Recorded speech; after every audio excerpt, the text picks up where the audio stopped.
Good morning and welcome to the Prime Cap Daily. My name is Jamie Lezinski and here is your 120 seconds of news. Sadly, Mrs May has been somewhat dismissed yet again by her 27 EU counterparts. Last night at approximately 7 o'clock she addressed EU heads of state and it was pretty quick. The response was pretty damning. Nothing new was presented. The Germans and indeed the French, Monsieur Macron, has suggested various legislations that may come in for a no deal, and they are planning for that seriously.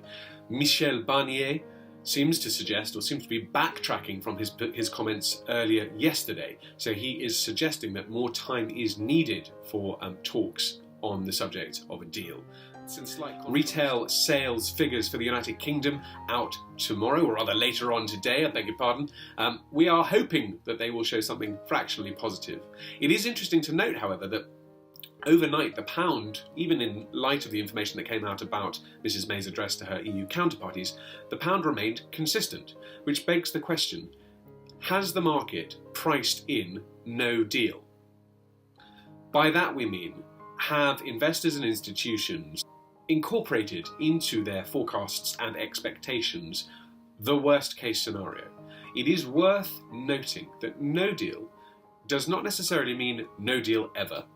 It simply means that an accord, a framework has not been agreed between both parties before the exit date. It also doesn't necessarily mean a hard Brexit. So there is still room for a softer, closer alignment with the EU following the actual exit date itself. Now, one thing we may see is a flight to safety. US at the moment, the US dollar is a growth narrative, a growth story. They're posting strong results, and in times of uncertainty, in times of turbulence, the US dollar becomes the safe haven of choice.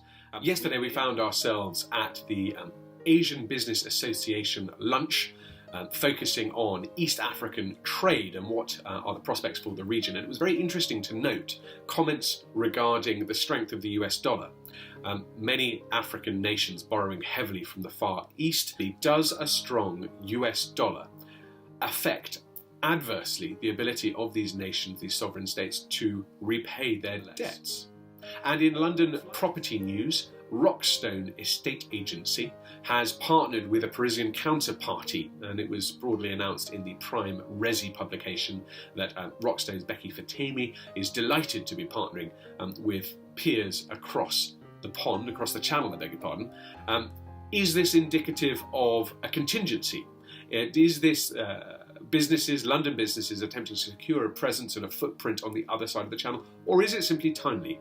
Rokstone have been involved in a number of high-value, high-profile sales, and it may well be that they're just capitalising. Circumstance is one thing, opportunity as well as circumstance another, and Brexit doesn't seem to dampen the enthusiasm for partnership across the channel.